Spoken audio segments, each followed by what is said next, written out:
మరొకసారి కూడి వచ్చినండి మీ అందరికీ క్రీస్తు యేసునామమున శుభములు తెలియజేస్తున్నాను. ప్రతి ఒక్కరు కూడా బైబిల్ తెరిచి దేవుని వాక్యం నుండి ఈరోజు మనము ధ్యానం చేయబోతున్నట్టు లేక చెప్పుకోబోతున్న విషయాలను మనము యేసు పేరట ప్రకటన పరిశుద్ధాత్మను మాట్లాడుచుండగా వినడానికి ఇష్టపడతాము. గత వారంలో నేను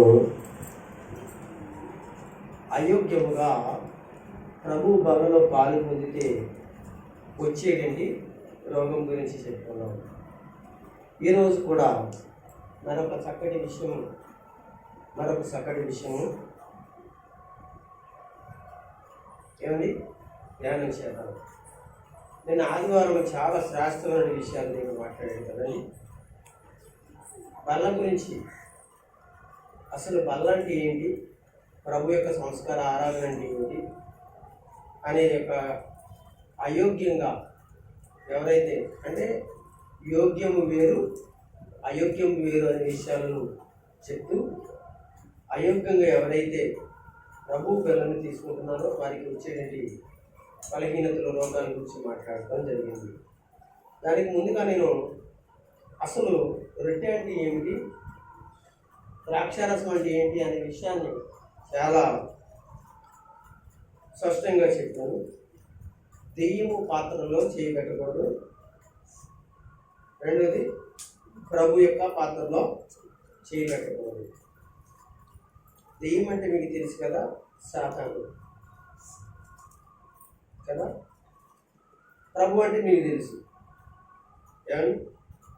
అందుకే పౌలు గారు మరొకసారి జ్ఞాపకం చేస్తున్నారు. అంటే మనం ప్రభు పిల్లలం కనుక, రక్షించబడ్డాం కనుక దేని దగ్గరికి వెళ్ళకూడదు, ఏం చేయకూడదు అనే విషయాలు నిన్న వీడియోలో లేక అప్లోడ్ అయిందని దాంట్లో ఉంటాను. చాలా ఒక్కోసారి ఇక్కడ విన్నవారు మళ్ళీ వినాలి అనుకుంటే చక్కటి విషయాలు ఉన్నాయి. మనం దేవుని పిల్లలం కనుక సాతాను యొక్క పాత్రలో చేయి పెట్టకూడదు, ప్రభు యొక్క పాత్రలో చేయి పెట్టకూడదు. ఏదో ఒకటి దాంట్లో మాత్రమే ప్రభు నమ్మిన పిల్లలు పెట్టాలి తప్ప అందులో ఇందులో కూడా ఉండకూడదు. ఉంటే దానివల్ల వచ్చే భయంకరమైన శాపము, ఉగ్రత, తీర్పు ఎటువంటిదో నేను ఆదివారం బాగా మనం చాలా క్లియర్గా నేర్చుకున్నాను. అర్థమవుతుందండి. ఎందుకంటే దేవుని పిల్లలు కనుక ప్రభు పిల్లలైన మనము అన్యులాగా ప్రవర్తించకూడదు, అన్యుల వలె ఆలోచించకూడదు. అందుకే యోహాను చెప్పిన మాట ఏంటంటే విగ్రహంలో జోలికి దూరంగా పారిపోయిన చిన్నపిల్లలారా, విగ్రహంలో జోలికి, విగ్రహారాధనకి దూరంగా మీరు ఉండండి అన్నాడు. ఎవరు ఉండమన్నాడు? విగ్రహారాధనకి ఉండమన్నాడా, ప్రభు పిల్లల్ని ఉండమన్నాడా అంటే అక్కడ మన రాసిన ఎవరి గురించి అంటే ప్రభు పిల్లల్నే ఉండమన్నాడు, దూరంగా ఉండమని చెప్పాడు. అలాగే పౌలు గారు కూడా అదే చెప్తాడు. జాగ్రత్తగా ఉండండి, విగ్రహారాధన విషయంలో జాగ్రత్తగా ఉండండి. మిమ్మల్ని ప్రేరేపించేవాడు, మిమ్మల్ని తీసుకెళ్ళేవాడు, మిమ్మల్ని నడిపించేవాడు ఉంటారు. తర్వాత దేవుని పిల్లలాగా ఇబ్బంది పడతారు.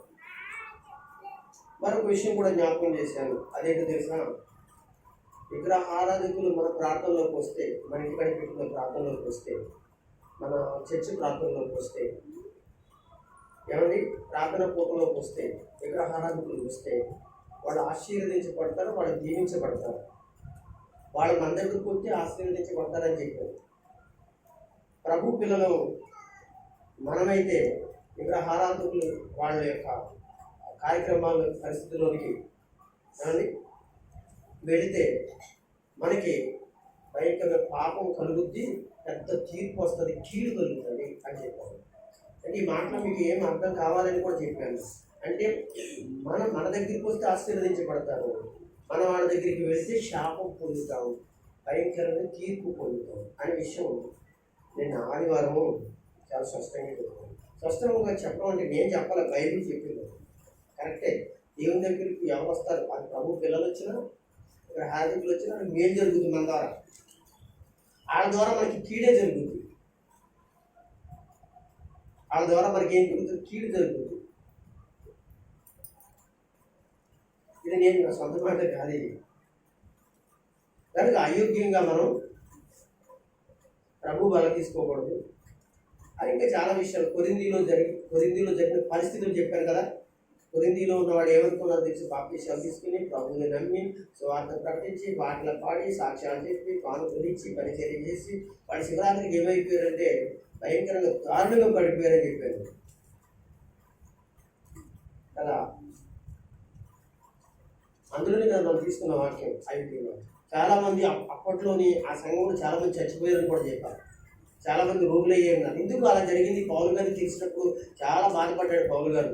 మీరు అయోగ్యంగా ఏం చేస్తున్నారంటే ప్రభు బలంలోకి వస్తున్నారు అని చెప్పి అక్కడక్కడ వాళ్ళు చేసిన పనులు విగ్రహారాధన గురించి, వాళ్ళు చేసిన వ్యభిచారాల గురించి, వాళ్ళు చేసిన చెడ్డ పనులన్నింటి గురించి కూడా కొరింథీయులకు రాసిన సంఘంలో జరిగిన పరిస్థితుల గురించి మీకు చెప్పుకొచ్చాను.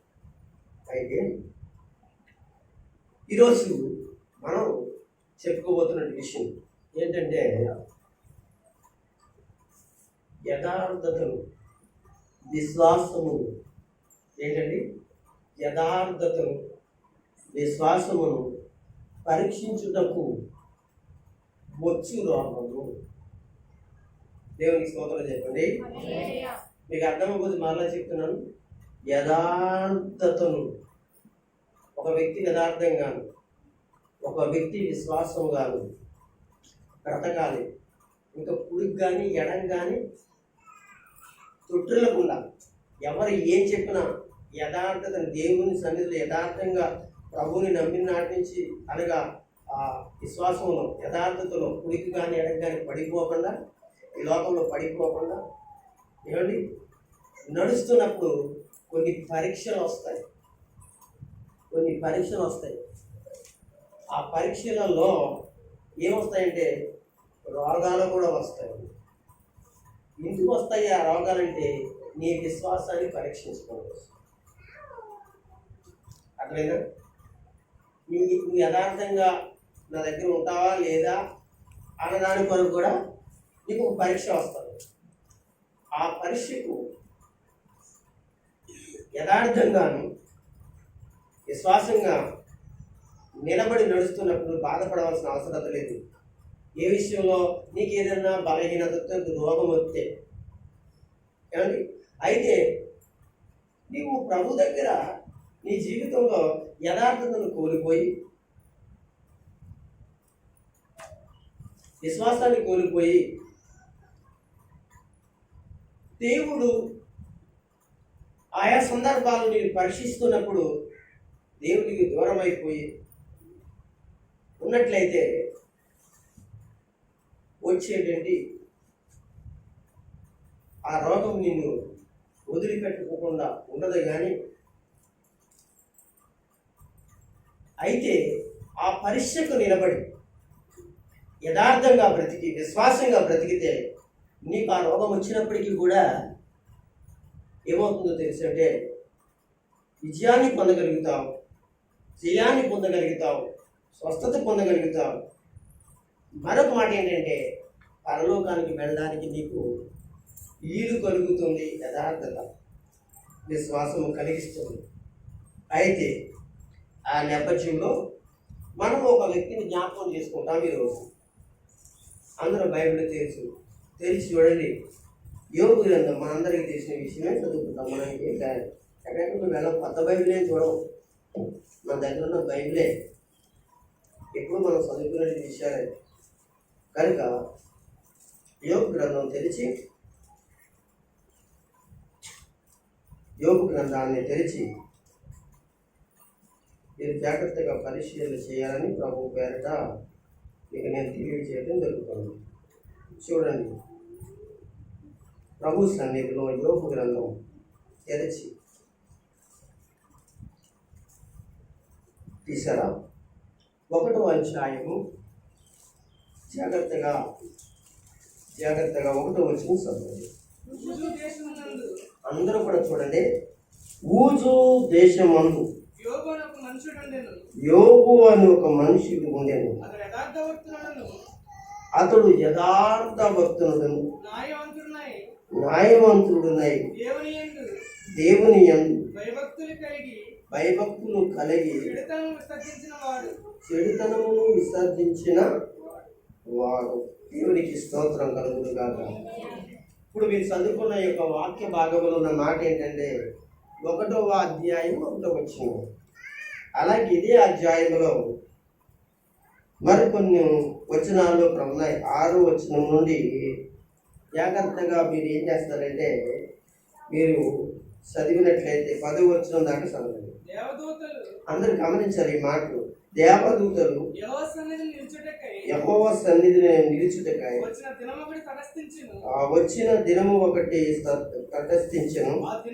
ఆ దినమున అపవాదియకు వాడు వారితో కలిసి వచ్చాను. యెహోవా అడుగుతున్నాడు, ఎక్కడి నుంచి వచ్చితివని అడుగుతున్నాడు. అడగగా అపవాది భూమి మీద ఇటు అటు తిరుగులాడుచు అందులో సంచరించుచు వచ్చి తినని యెహోవాకు ప్రత్యుత్తరం ఇచ్చెను.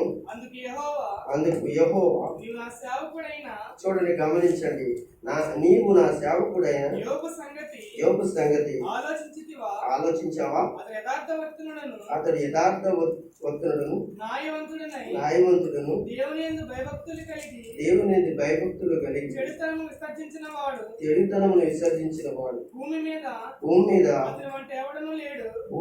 అతని వంటి ఒక్కడును లేడు అని అడగగా అపవాది అంటది, యోబు ఊరకయ్యే దేవుని యందు భయభక్తులు గలవాడు ఆయను. నీవు అతనికి అతని ఇంటి వారికి అతనికి కలిగిన సమస్తమునకు చుట్టూ కంచి వేసినావు కదా. నీవు అతని చేతి పనిని దీవించుట చేత అతని ఆస్తి దేశములో బహుగా విస్తరించింది. మీరు జాగ్రత్తగా గమనించండి. 1వ అధ్యాయంలో 1వ వచనంలో మనం చదువుకున్నాం. అలాగే 6వ వచనం నుంచి 10వ వచనం వరకు చదువుకున్నాం. ఇక్కడ ఒక చక్కటి విషయాలు మనం చదువుకున్నాం. ఆ విషయాల గురించి క్లుప్తంగా చెప్తున్నాను, మీరు ఆలకించండి. మనము చెప్పుకున్నటువంటి అంశంలో మనకి యోబు అనేటువంటి వాడు మనకి కనబడతాడు, లేక మనం చదువుకున్న వాక్యంలో యోబు అనేవాడు కనబడతాడు. ఇతడు ఒక దేశములోనే మంచి పేరు కలిగిన వాడు, మంచి వాదా కలిగిన వాడు, ఏమంటే ఆస్తి కలిగిన వాడు. అంతది మాత్రమే కాకుండా అతడు యథార్థవంతుడును న్యాయవంతుడును దేవునితో బాగా సంబంధాలు కలిగిన వాడును భక్తి కలిగిన వాడును చెడుతనం అంటే దూరంగా ఉండేవాడు, చెడుతనం దగ్గరికి రాకుండా తను కాపాడుకునేవాడు. ఏమండి, ఇలాంటి పరిస్థితి అనమాట. ఇతడు భూమి మీద జరిగిన విషయం అండి, ఎక్కడో దేవలోకంలో జరిగిన విషయం కాదు, ఇది భూమి మీదే కనిపెట్టండి. అయితే ఇది జరిగిన తర్వాత ఇది భూమి మీద యోబు అనేవాడు బ్రతుకుతున్నాడు, ఉంటున్నాడు, పిల్లలు ఉన్నారు, భార్య ఉంది, ఆస్తి ఉంది, ఐశ్వర్యం ఉంది, బంధువులు, చుట్టాలు, స్నేహితులు ఉన్నారు. అతడు ఒక స్థితి కలిగి ఉన్నట్టుగా మనకి యోబు గ్రంథం 1వ అధ్యాయంలో మనకి కనబడుతుంది. అయితే మనము ఇంకొక సందర్భాన్ని మనం జ్ఞాపకం చేసుకుంటాం. అదేంటంటే పరలోక సంబంధమైన సందర్భం అన్నమాట. ఇదేమో ఇప్పుడు చదువుకున్నది భూలోకంలోది, ఇంకా రెండోది పరలోకంలో. అయితే ఒక రోజున పరలోకంలో ఒక మీటింగ్ జరిగిందండి, ఒక పెద్ద సభ జరిగిందండి. ఆ సభలోనికి పరలోకంలో ఉన్న దూతలందరూ కూడా అక్కడికి వెళ్ళడం జరిగింది. మీరు గమనించాలి, ప్రతిరోజు కూడా పరలోకంలో సభలు జరుగుతాయండి. మీకు అర్థమైంది? పరలోకంలో ప్రతిరోజు కూడా మీటింగ్ జరుగుతాయండి. దేవుడు ఒక మైదానంలో, అది సభాపర్వతం అంటే దాని పేరు, ఆ సభాపర్వతం మీద ఆయన ఉంటాడు. ఆ సభాపర్వతం మీద కూర్చుని ప్రతిరోజు డిస్కషన్ చేస్తాడండి. సభ జరుగుతుందండి, అక్కడ ఒక పెద్ద మీటింగ్ జరుగుతుందండి. ఎవరి కొరకు మీటింగ్ అండి పాస్టర్ గారు?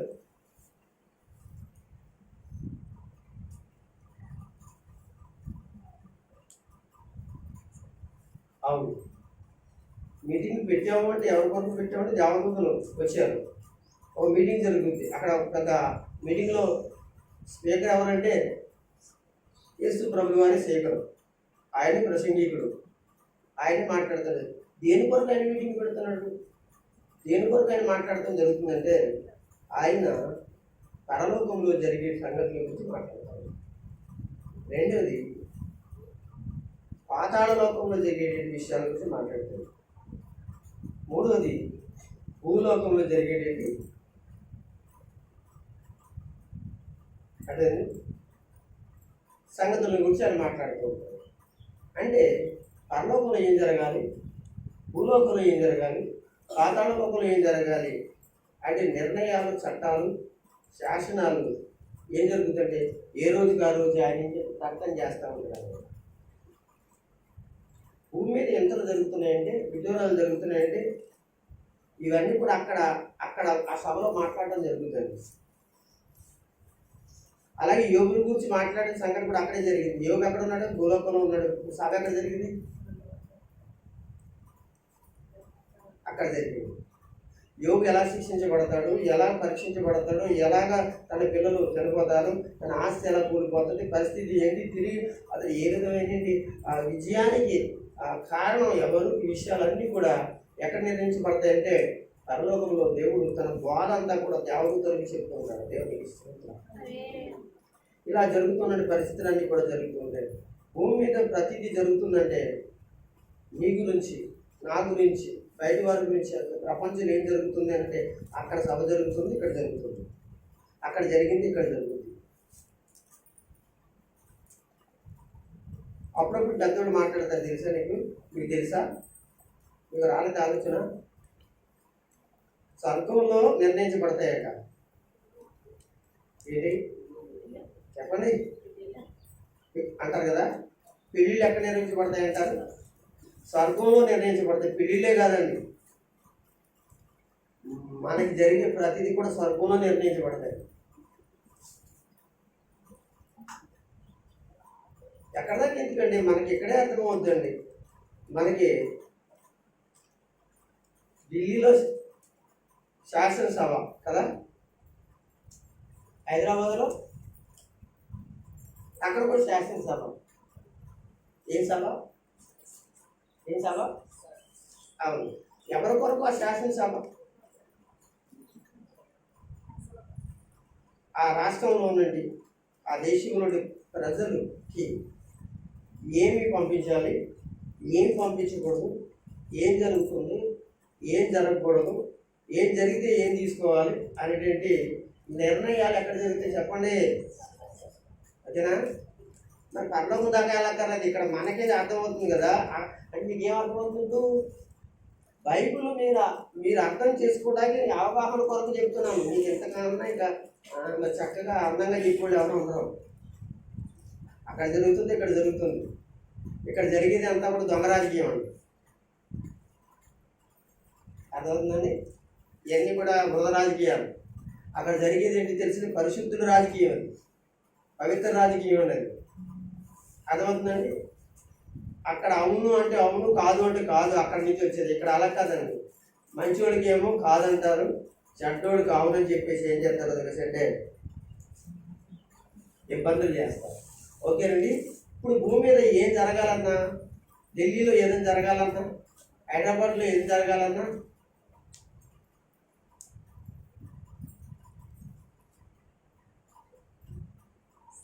చెప్పండి. జరగాలంటే ముఖ్యమంత్రి గారు, ప్రధానమంత్రి గారు అనుకుంటారు కదా. కాదు కాదు, అక్కడ అసలైన వాళ్ళు అక్కడ ఆర్డర్ పాస్ చేస్తే వీళ్ళందరూ ముందుకొస్తారు. దేవునికి స్తోత్రం. మీకు అర్థమైందా? ఇక్కడ యోగు ఎక్కడ ఉన్నాడు? భూలోకంలో ఉన్నాడు. అక్కడ ఆర్డర్ పాస్ చేశాడు. ఇక్కడ జరుగుతున్నాయి అన్నమాట. ఏం జరుగుతున్నాయి? ఎక్కువలే జరుగుతున్నాయో, ముప్పే జరుగుతుందో, దీవెనే జరుగుతుందో, ఇబ్బందులే జరుగుతున్నాయో, కరువులే జరుగుతున్నాయో, జబ్బులే వస్తున్నాయో, ఏదైనా వస్తున్నాయి అక్కడ ఏమవుతుందని దేవుని స్తోత్రం. సింపుల్గా దేవుని పిల్లలరా సరే అందరూ స్తోత్రం చెప్పండి. అయితే ఇక్కడ పరలోకంలో ఒక సభ జరుగుతుంది. అది ఎవరంటే దేవదూతలు సభ అనమాట అండి. దేవదూతల సభ అండి. దేవుని యొక్క ప్రియమైన వాళ్ళ పరలోకంలో ఉన్న పరిశుద్ధ దేవదూతలు వాళ్ళు కేరూబులైన షేరూబులైన దేవదూతలైన వ్యక్తులైన అక్కడ చాలా మంది ఉన్నారు. చాలా రకరకాలైన వాళ్ళు ఉన్నారు అక్కడ అందరూ కూడా. దేవదూతలతో పాటు ఇక్కడ చాలా మంది ఉన్నారండి. అనగా అక్కడ పైలోకాలు వాళ్ళందరూ అక్కడ కూడుకుంటారు. కూడుకున్నప్పుడు అక్కడికి ఎవరు వెళ్ళారు అని అంటే అపవాది వెళ్ళింది అన్నట్లుగా చూస్తాం. అపవాది వెళ్ళగానే అసలు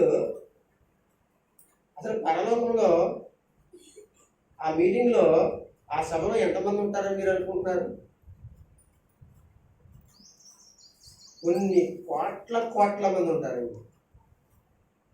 ఎంతమంది ఉంటారు? కొన్ని కోట్ల మంది అండి. ఆ కోట్ల మందిలో ఎవరున్నారు? అపవాది ఉందండి. అంతమందిలో ఎవరిని గమనించాడండి? అపవాదిని గమనించాడు. గమనించండి, భూమి మీద ఎన్ని కోట్ల మంది ఉంటారండి? భూమి మీద ఎన్ని మంది కోట్లు ఉంటారు? ఎంతమంది ఉంటారో తర్వాత సంగతి కానండి. మన భారతదేశంలో జనాభా ఎంతమంది అండి? 135 ఏంటి కోట్లు. ఓకే, 135 కోట్లు. ఇక్కడ 135 కోట్లు. ఇంకా భూమి మీద మొత్తం అన్ని దేశాలు కలుపుకుంటే ఆలోచిస్తే మరి పరలోకంలో ఉన్న దేవదూతలు భూమి మీద ఉన్నది మనుషుల కంటే ఎక్కువ రెట్లు కోట్ల మంది ఉన్నారండి. అంతమందిలో ఎవరెక్కడ కూర్చున్నారో, ఎవరెక్కడ ఏం మాట్లాడుతున్నారో, ఎవరెక్కడ ఉన్నారో అనేది అనగా సునాయాచితంగా ఆయన కన్నులకు మరుగైనది ఏది కూడా లేదు. కనుక అక్కడ అపవాది రాగానే అపవాదిని పిలిచాడు. దేవునికి స్తోత్రం కలుగుతుంది. ఒక స్పీకర్ని మీటింగ్ పిలిచామనుకోండి, అదే ఒక సత్సంగికి మీటింగ్ పిలిచామనుకోండి, అతను అంటాడు ఎంతమంది వస్తారు ఆ మీటింగ్కి అంటాడు అనుకోండి. దగ్గర 1 లక్ష వస్తారండి, లేకపోతే ఒక 2 లక్షలు వస్తారండి. ఓకే, 1 లక్ష వస్తారా, 2 లక్షలు వస్తారా అని అతడు ఇప్పుడు ఇంతమంది వస్తారు కనుక ఇంతమందికి నా వాయిస్ వినపడాలంటే ఎలాంటి యాంప్లిఫైర్లు పెట్టాలి, ఎలాంటి సౌండ్ సిస్టమ్ పెట్టాలి అంటే ఎక్కడున్న వాడికి చివరి ఉన్న వాడికి కూడా వినపడాలి అంటే ఎలాంటి సౌండ్ సిస్టమ్ పెట్టాలి అనే విషయం కూడా చెప్తాడండి. అంటే వినపడాలి అంటే అతని వాయిస్ అంటే పరలోకంలో అన్ని కోట్ల మంది అంతమంది ఎక్కడ చివరున్న వాడికి కూడా ఎవరి వాయిస్ వినపడుతుంది అంటే అక్కడ మైక్ సిస్టమ్ ఏమి ఉండదు, ఇక్కడ యాంప్లిఫైయింగ్ సిస్టమ్ ఏమి ఉండదు, ఇక్కడ సౌండ్ సిస్టమ్ ఏమి ఉండదు. అక్కడ దేవుని యొక్క అనగా స్వర శబ్దం ఏంటంటే అంతరంగాల వలె ఎక్కడంటే పరలోక చివర కొన వరకు కూడా వినపడుతుంది అంటండి. దేవునికి స్తోత్రం కలుగునుగా. అంత పెద్ద సభలో ఎవరిని చూశాడు అని అంటే అపవాదిని చూసి ఆ అపవాదిని పిలిచాడంటే, ఎక్కడి నుంచి వచ్చారు మీరు?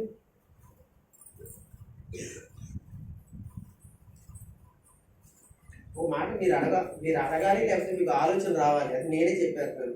ఏమండి, అపవాది అనేవాడు ఒక రోజున సృష్టిని పాడు చేశాడు కదా, ఆదామును పాడు చేశాడు కదా, దేవునికి విరోధి కదా, ఆయన చాలా తిరుగుబాటు చేశాడు కదా, తిరుగుబాటుడానికి ఏం చేశాడు కదా, పరలోకంలోనికి ఎందుకు రానిచ్చాడండి దేవుడు అనే మనసు మీకు ఒకవేళ వస్తే నేను చెప్పేది ఏంటంటే దేవుడు ప్రేమామూర్తి. మీకు అర్థమైందండి? ఆయన ప్రేమ కలిగిన వాడు.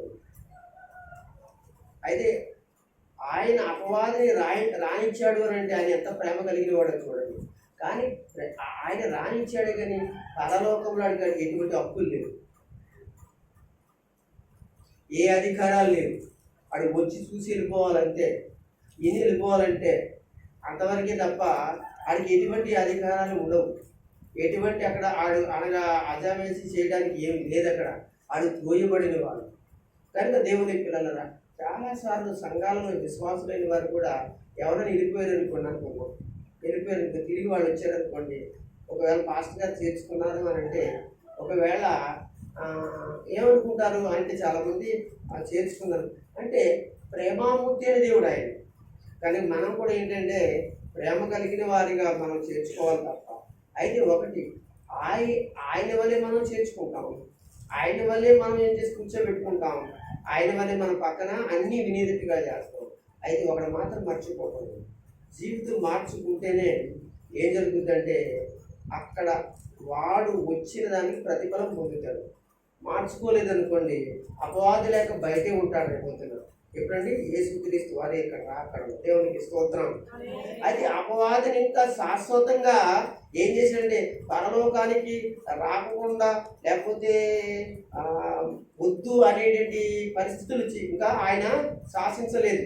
అయితే ఎప్పుడు జరుగుతుందంటే ఆయన రెండవ రాకడలో మాత్రమే జరుగుతుంది. ఆయన రెండవ రాకడలో మాత్రమే అపవాదిని అనుసరించిన కొన్ని దూతలు ఉన్నాయండి. దూతలను అలాగే భూలోకంలో అపవాది చేత ప్రేరేపించబడి దాన్ని ఎమ్మడించి సాతాను యేసు ప్రభువుని తెలుసుకుని రక్షించబడిన తర్వాత కూడా ఈ లోక సంబంధమైన కార్యాల కొరకే ఎగిరిపడి వెళ్ళేటంటే వారిని కూడా అప్పుడే ఏం చేస్తాడంటే తెలిసి అంటే ఆయన అంతం చేస్తాడు, అప్పుడే తీర్పు తీరుస్తాడు. మీకు అర్థమవుతుంది. చాలాసార్లు యేసు ప్రభు గురించి ఉపమానాల గురించి మాట్లాడినప్పుడు ఒకసారి యేసు ప్రభు శిష్యులు పరిగెత్తుకొచ్చి ప్రభా మనమేమో గోధుమలు వేసే మీద గొరుగులు ఎలా వచ్చినాయి కనుక మేము వెళ్ళి వాటిని పీకేయమంటావా అని అడుగుతారు. వద్దురా నాన్న అనగా గోధుమతో పాటు గురుగులు కూడా మీరు పీకేస్తారు, మీకు తెలియదు కనుక నేను చూసుకుంటాను, మీరు జాగ్రత్తగా ఉండండి, మీకు ఎందుకు నేను వచ్చే రాకడలో ఈ గురుగుల్ని గోధుమలు ఏం చేస్తానో తెలుసా అని కూర్చొనివి ఎన్నవి రానివి పండనివి ఉండనివి కనుక మీరేం లాక్కండి చేయకండి, ఏమనకండి, ఇంకేమంటే తెలుసు చాలా ఇబ్బందికరంగా ఉంటుంది. నేను రెండో రాకళ్ళు ఏం చేస్తానంటే నేను తీరుతా కొత్త అప్పుడు నేను చూసుకుంటానని యేసు ప్రభుల వారు అనగా ఆయన ఉపమానాల్లో చెప్పాడు. దేవునికి స్తోత్రం కలుగుతుందాక. సరే కదండి, మనం ముందుకు వెళ్ళిపోతాం. ఇక్కడ అపవాది ఏమంటుందో తెలుసా, ఎక్కడి నుంచి వచ్చావనంటే భూమి మీద నేను అటు ఇటు తిరుగుతున్నాను అన్నట్టు. అప్పుడు అటు ఇటు తిరుగుతున్నానంటే అప్పుడు యేసు ప్రభు లేక దేవుడు మాట్లాడిందంటే నా సేవకుడు అయినా యోగుని గురించి నువ్వు ఏదైనా ఆలోచించావా, నా సేవకుడు అయిన యోగుని గురించి నీకు ఏదైనా తెలుసా అన్నప్పుడు అడిగి ఏం చెప్పాడంటే అది ఎంత భక్తి కలిగిన వాడు, ఎంత విశ్వాసం కలిగిన వాడు, ఎలాంటి పరిస్థితుల్లో నన్ను కొలుస్తున్నాడో అనే విషయాలు ఈ దేవుడు మాట్లాడుతుంటే అప్పుడు ఊరికి నేను సునాయచితంగా తేలిగ్గా మాట్లాడతాడు. ఎవరి గురించి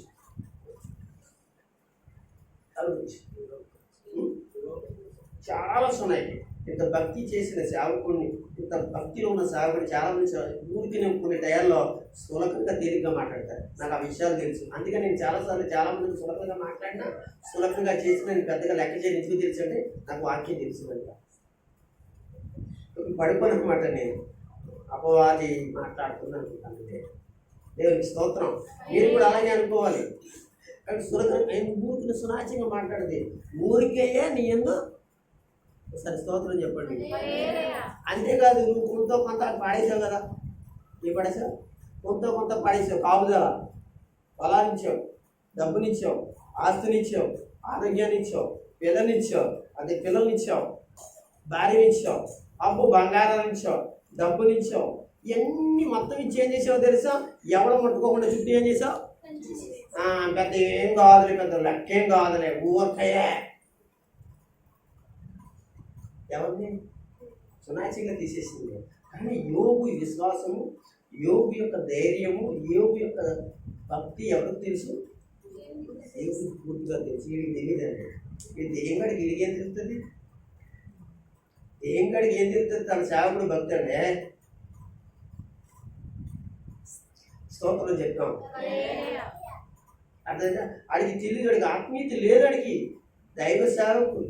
అక్కడ చూడండి, యోగు సేవకుడు యోగు యొక్క భక్తి ఏంటో, యోగు యొక్క యథార్థత ఏంటో, అతను ఎలాంటి న్యాయవంతుడో, ఎలాంటి దేవుని కొరకు ఎలా బ్రతకాలో అనేటువంటి గొప్ప ఆధ్యాత్మికమైన విషయం ఎవరికి తెలియదండి, సాతానికి ఆ నల్లోడికి తెలియదు.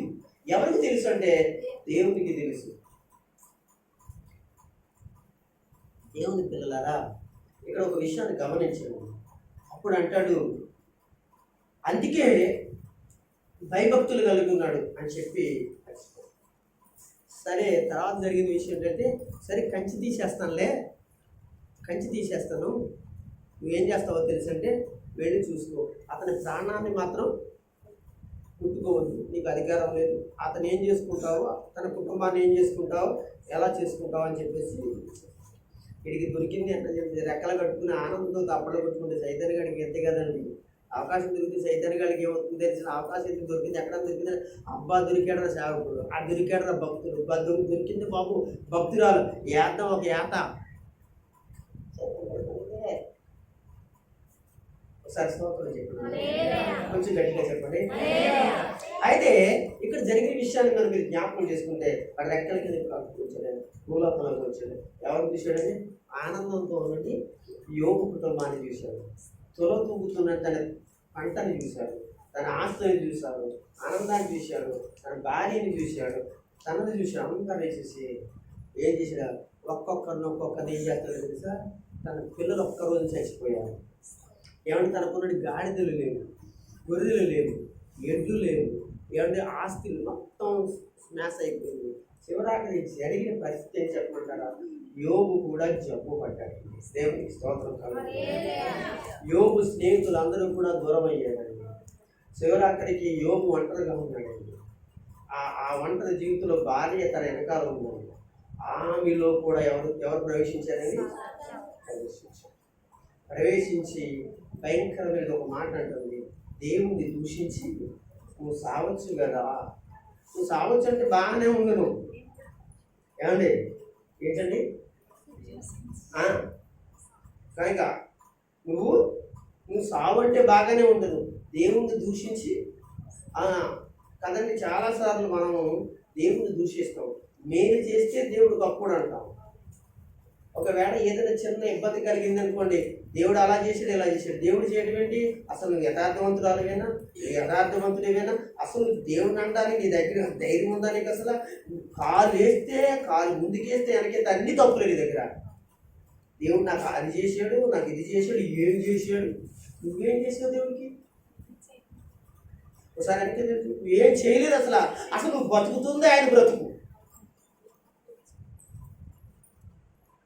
ఉసుకుని అంటారండి. అసలు దేవుని గురించి సంపూర్ణంగా తెలిసిన వాడు దేవుని గురించి ఒక్క మాట కూడా అనడండి.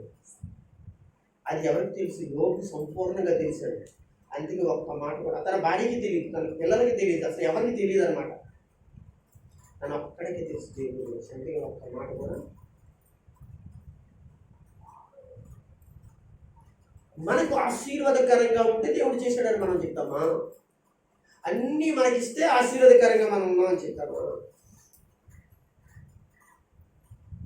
ఒకవేళ మనకి ఏదైనా బాధ వస్తే, కష్టం వస్తే, నిష్ఠాలు వస్తే, ఏదైనా వస్తే, శ్రమ వస్తే, ఏదైనా ఇరుగు పొరుగు చుట్టాలు, బంధువులు, లేదా సంఘం ద్వారా ఇంకొకరి ఏదో మొత్తానికి జరిగింది అనుకోండి, పరిస్థితులు తారుమారు అయిపోయింది అనుకోండి, మనం తిన్నగా ఎక్కడికి వెళ్తామంటే ఒక మాట దగ్గరికి వెళ్తాం, దేవుడు నాకు ఏం చేశాడు. అసలు ఈ మాట అనకూడదని సంగతి ఏమండి తెలుసుండి కూడా అపవాది నీకు అనిపిస్తున్నాడు. దేవుని స్తోత్రం కలుగునుగా. ఆ మాట అనిపించాలనేదే, యోగు చేత అనిపించాలనేదే తన భక్తిని అనగా తన విశ్వాసం, తన యథార్థత ఏమండి దెబ్బ కొట్టాలనేదే తన ప్రయత్నం చేసి రావలే. భార్య దగ్గరికి వచ్చాడు, భార్య కూడా ఫెయిల్ అయిపోయింది. ఏమండి అప్పుడు అంటాడు యోగు అంటాడు, మూర్ఖురాలు మాట్లాడుతున్నట్టు నువ్వు మాట్లాడుతున్నావు. అక్కడ కూడా నువ్వు మూర్ఖురాలు అని కూడా తప్పు చేయలేదండి. ఎవరైనా మూర్ఖురాలు వల్ల ఎవరో ఒక మూర్ఖురాలు మాట్లాడుతున్నట్టు అన్నాడు తప్ప నువ్వు మూర్ఖురాలు అనలేదు భార్య కనుక. ఇప్పుడు ఎంత దేవుని యొక్క గొప్ప జ్ఞానం కలిగిన వాడు చూడండి. పరిపూర్ణమైన జ్ఞానం యోగు దగ్గర ఉందండి. అలాంటి యోగు ఏమైపోయాడో తెలుసండి, ఏమండి శోధించబడుతున్నాడండి, పరీక్షించబడుతున్నాడండి. ఏ విషయంలో పరీక్షించబడుతున్నాడో తెలుసా? ఏ విషయంలో శోధించబడుతున్నాడో తెలుసా? విశ్వాసం విషయంలో తెలిపోతాడా? విశ్వాసం విషయంలో తేలకుండా అలాగనే ఉంటాడా? యథార్థత విషయంలో పడిపోతాడా? నాశనం అయిపోతాడా? చెడిపోతాడా? లేకపోతే యథార్థంగా అలాగే చచ్చే వరకు ఉంటాడా అనేది గొప్ప పరీక్షలో న్యాయవంతుడుగాను భక్తి కలిగిన వాడిగా చెడును అనగా తన మనసులోకి తెచ్చుకోకుండా బ్రతకడానికి తను నిర్ణయించుకునే గొప్ప అద్భుతమైనటువంటి కృప కలిగినటువంటి ఆశీర్వాదం తన యొక్క హృదయం నిండా నింపుకున్నవాడి యోగు కనుక తనకు కలిగినటువంటి ఆ పరీక్షలలో అనగా మనం ఈ యొక్క యోగు గ్రంథంలో ఉండే ప్రతి సంగతిని మనం చదువుకున్నప్పుడు మనకు కనబడుతున్న పరిస్థితి, అతను ఎదుర్కొన్న పరిస్థితి ఏంటంటే చివరాఖరికి తన శరీరం కూడా కుళ్ళిపోయే పరిస్థితి వచ్చింది. ఇంత భయంకర విషయం. దేవుని ప్రియమైన వారులారా గమనిద్దాం. ఇప్పుడు దేని కొరకు ఈ రోగం వచ్చింది? అతనికి తప్పు చేసాడని వచ్చిందా? ఎవరైనా దోచుకున్నాడని వచ్చిందా?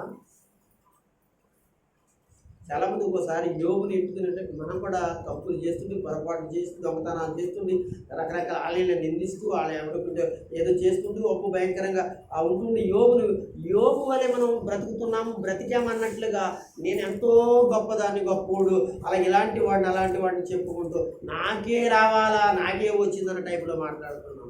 కనుక యోగుని పెట్టుకుని లేదా యోగు యొక్క విశ్వాసాన్ని, భక్తిని పెట్టుకుని మనం పోల్చుకుని నడవడం అది మంచి పని కాదు. ఒకవేళ అలాంటి వాడు భూమి మీద ఉంటే దేవునికి స్తోత్రం కలుగును గాక. అలాంటి భక్తి కలిగిన వాడు ఉంటే దేవునికి మహిమ కలుగును గాక. అలాంటి యథార్థవంతులు, న్యాయవంతులు, సత్యవంతులు, విశ్వాసం కలిగిన మహానుభావులు ఉంటే మరీ ప్రభు సన్నిధిలో వారిని బట్టి భూలోకంలో అనేక మంది మార్చబడదు గాక. కానీ ఎన్నో వేల మందిలో ఒక్కడు ఉండొచ్చు, ఇద్దరు ఉండొచ్చు. కనుక ఒకసారి మనమే పరీక్షించుకుంటూ ఏమండి యోబులాగా ఉండడానికి ప్రయత్నించాలి, యోబులాగా బ్రతకడానికి ప్రయత్నించాలి, యోబు అని మనం ఆలోచించాలి అనేటువంటి మాట మనం ఎప్పుడు మర్చిపోకుండా చేస్తూ ఉండాలి. అయితే ఇప్పుడు ఒక విషయాన్ని జ్ఞాపకం చేసుకుంటాం. ఇప్పుడు ఈ రోగం తనకి వచ్చింది అంటే తను ఏదో చేశాడని కాదు, వచ్చిన తన విశ్వాసాన్ని పరీక్షించుకోవాలి. ఇప్పుడు ఇంకొక మాట చెప్పాలి. మీలో చాలామంది, లేకపోతే ఈ గ్రామంలో చాలామంది, లేకపోతే ఈ మండలంలో చాలామంది, లేకపోతే ఈ యొక్క జిల్లాలోని చాలామంది, ఈ యొక్క దేశంలో చాలామంది, భూమి మీద ఉన్న దేశాలన్నిటిలో అనేక మంది ఇలాంటి వాళ్ళు దేవుని పిల్లలరా విశ్వాసాన్ని పరీక్షించబడుతూ, యథార్థతను పరీక్షించబడుచు చాలామంది ప్రభుని వదలక బ్రతుకుతున్న వాళ్ళు ఉన్నారు, బ్రతికి చనిపోయిన వాళ్ళు కూడా ఉన్నారు. అందుకు ఒకసారి స్తోత్రం చెప్పండి. హల్లెలూయా.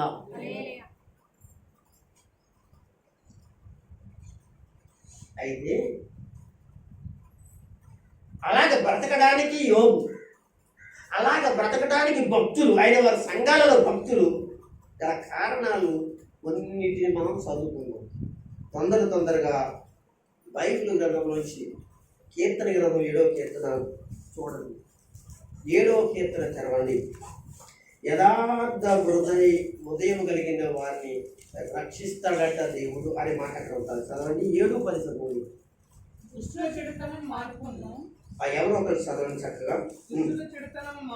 అందరూ వినండి. దుష్టుల యొక్క చెడుతనాన్ని మార్పుము, నీతి గల వారిని స్థిరపరచుము. అందరూ ఒకసారి స్తోత్రం చెప్పండి. శివరాత్రికి యోగు ఏం కలిగి ఉన్నాడంటే రక్షించబడ్డాడా లేదా? మన చదువుకుంటే యోగు గ్రంథం అంటాడు. రక్షించబడ్డాడు, మన తర్వాత పిల్లలు దేవుడు ఇచ్చాడు, ఆస్తి తర్వాత ఇచ్చాడు, కానీ తర్వాత చదువుకుంటాం. మళ్ళీ మొదటి కలిగిన పరిస్థితులన్నీ అతనికి వచ్చాయి. కారణం అతడు యథార్థ హృదయుడు. మర్చిపోకండి, యోగు ఎవరు? యథార్థవంతుడును, న్యాయవంతుడును, భయభక్తులు కలిగి చెడుతనం విసర్జించిన వాడును, ఎంతో భక్తి చేసిన వాడని మనం చదువుకున్నాం. అయితే ఇప్పుడు యోబు జీవితంలో ఒక అద్భుతమైన ఆశీర్వాదాన్ని ఆకరణ పొందడానికి గల కారణం ఏంటంటే యథార్థ హృదయుడు కనుక అలాంటి వ్యక్తిని దేవుడు చూడక మానడు లేక రక్షింపక. ఒకసారి స్తోత్రం చెప్పండి. ఇంకొక మాట ఏంటంటే 37వ కీర్తన మనసు అంటే యథార్థ హృదయులను లేక విశ్వాసులైన వారిని అనగా వారి వారి జీవితాలలో దేవుని కొరకు బ్రతకాలి, బ్రతుకుతున్నవారు రోగాలు వచ్చినా కానీ తిరిగి దేవుని కొరకు బ్రతుకుతున్నారు అనంటే వాటిని కట్టుకుంటున్నారంటే వారు ఏమై ఉన్నారు అనంటే యథార్థవంతులుగాను యథార్థ హృదయులుగాను లేక యథార్థముగా ఉన్న వారి జీవితాలు దేవుడు చేసేటువంటి రక్షణ కార్యాలను ఎన్నో చూస్తూ ఉన్నాం. ఇంకా చూస్తే యథార్థవంతులను దేవుడు చూస్తున్నాడని 37:37లో చదువుతాం. చదవండి. నిర్దోషులను కనిపెట్టుము, యథార్థవంతులను చూడుము. దేవునికి స్తోత్రం చెప్పండి. అది చూడటం వలన యథార్థవంతులు బ్రతుకుతున్నారు. ఏనా గమనించండి. అంటే దేవుడు చూస్తున్నాడంటే యథార్థవంతులనే కాదు, ఏమండి యథార్థవంతులనే కాదు అన్యాయం చేసేవాళ్ళు కూడా చూస్తున్నాడు. కానీ దేవుని పిల్లలారా ఎక్కడ యథార్థవంతులను చూడము. యథార్థవంతులు దేవుడు చూస్తాడు, సహాయం చేస్తాడు. అక్కడ ఒక మాట మనం చదువుకుంటే అక్కడే మళ్ళీ అదే వచ్చి చదవండి. నిర్దోషులను కనిపెట్టుము. ఎవరిని కనిపెట్టాలి? దేవుడని నిర్దోషులను కనిపెడతాడు. నిర్దోషులను కనిపెడుతున్నాడంటే దోషులను కూడా కనిపెడతాడు కదా. దోషులు దేవుని బిడ్డలారా ఎవరికి కనబడలేదని నువ్వు అనుకుంటున్నావా? ఎవరికి తెలియదు అనుకుంటున్నావా? ఒకవేళ మీకు తెలియకపోవచ్చేమో, నాకు తెలియకపోవచ్చేమో. దోషులైన వారు కాకుండా అనగా నిర్దోషులుగా ఉండడానికి దేవుడు అయితే చూస్తున్నాడు. చూడకోకుండా ఉండలేదు కనుక దేవుని పిల్లలారా దేవుడు చూసి ఊరుకుండేవాడు కాదు. ఎందుకు చెప్పమంటారా? నీ మీద అంత అధికారం ఏంటి ఆయనకి? చెప్పండి. నా మీద అధికారం ఏంటని మీరు అనుకుంటున్నారా? అవును, నీలో ఉన్న ఆత్మ ఎవరిది? నీదనుకుంటున్నావా? ఈ విషయం గమనించట్లేదు దేవుడి గురించి. నీలో ఉన్న ఆత్మ ఎవరిది? ఆయనది. మరి ఆయనకి అధికారం లేకపోతే ఏముంటుంది? ఏమంటే నీ ఇంట్లో వస్తువు ఎవరిదండి? మీ ఇంట్లోకి వచ్చి నాది అంటే ఆ వస్తువు మీద అధికారం చేస్తే కుదురుద్దా? లాజిక్గా ఆలోచించండి. మీ ఇంట్లోకి వచ్చి నాది అంటే ఊరుకుంటుంది. ఎలిజబెత్ మొన్న వచ్చిన తర్వాత ఆ టీవీ మీద కొరుకుతుంది. మా ఆజీవన్ అన్న అది మాది పట్టుకురా అంటే అది మాది పట్టుకుంటే కుదరదని అది వేసి పెడుతుందండి. అంటే అది ఆళ్ళే. చిన్నపిల్లలంటే పెద్దవాళ్ళంటే ఎవరైతే అది ఆళ్ళ దగ్గర ఆ ఇంట్లో పట్టుకో. అలాగే దేవుని బిడ్డలారా మరి ఆయనకి అధికారం ఉండదా? ఈ శరీరం ఆయనది. నీలో ప్రవశిస్తున్న రక్తం ఆయనది. ఈ లోకంలో అలాగే సాతాన్ని కాదు, సాతాన్ని క్రియలు చేస్తున్న బయట దేవతలే కాదు, ఆ దేవత సంబంధించినవి కాదు. ఆ మూర్ఖమైన దేవత మరి సాతాన్ని క్రియలు చేస్తున్నది వాడే కాదు, సత్యదేవుడు నిజదేవుడు ఆయన. అసలు ఒక మాటలో చెప్పాలంటే వాళ్ళకు కూడా ఎవరు వాళ్ళే తెలుసు అంటే యేసుక్రీస్తు యొక్క వాళ్ళనమాట. రేపొద్దున్న వీళ్ళందరూ కూడా దేవుని ఎదుట ఏం చేయాలంటే సాష్టాంగ పడాలను అని వాక్యాలు ఎన్నో పాటలు పాడేవారు. అనగా సాష్టాంగ పడే వాడి దగ్గరికి వెళ్ళి నువ్వేం చేస్తున్నావు? వెనకాల నుంచి ఉంటున్నావు. ఏంటి ఈ పనులు ఆలోచించండి. భయం లేదా? సరే భయం లేకపోతే భయం లేదు. నా మాటికి భయం లేకపోతే దేవుని మాటికి భయం లేదా? భయం కలిగిస్తాడు ఒక రోజున. నువ్వు మనిషిని చూస్తున్నావు, సహాయం చేసిన మనుషులు చూస్తున్నావు. అది లేకపోతే నా బ్రతుకు లేదు అనుకుంటున్నావు. ఒకసారి వెనక్కి చూసి నీ బ్రతుకు నీ యొక్క జీవితంలో ఎక్కడి నుంచి వచ్చావో, ఎలాంటి విషయంలో వచ్చావో ఒకసారి ఆలోచించి.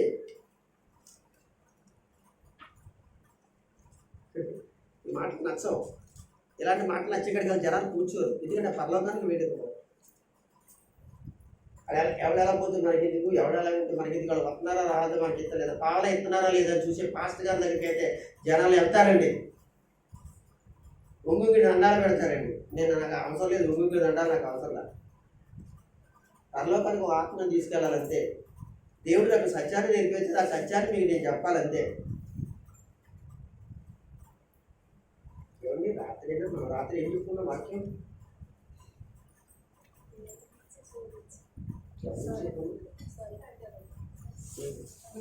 ఏమేమించి కదా ఎవరు తెలుసా? నన్ను ప్రవక్తను ఇశ్రాయేలు నన్ను ప్రవక్తను కాదన్నా పర్వాలేదు కానీ, నన్ను దైవజనుడు కాదన్నా పర్వాలేదు, నువ్వు కొట్టినా పర్వాలేదు కానీ, చంపినా పర్వాలేదు కానీ దేవుడు నాకు చెప్పింది మాత్రం చెప్తాను అని మాట రాత్రి కదా మాట్లాడుకున్నాం. దేవుని స్తోత్రం కలుగుతుంది.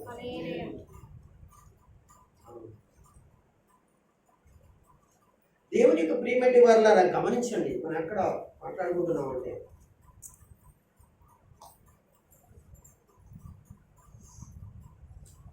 దేవుడు చూస్తున్నాడండి.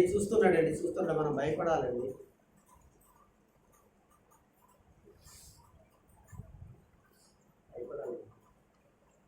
నువ్వు నీ సొత్తు అనుకుంటున్నావు, కాదు దేవుని సొత్తు. నీ మీద అధికారం ఎవరికీ లేదు, దేవుడు ఒక్కడికే ఉంది, ఆయన యేసయ్య. అందుకే ఆయన మాట్లాడుతున్నాడు, తన సేవకుల ద్వారా, తన ప్రవక్తల ద్వారా మాట్లాడుతున్నాడు. అక్కడ ఏమన్నాడు? 37 తొందరగా.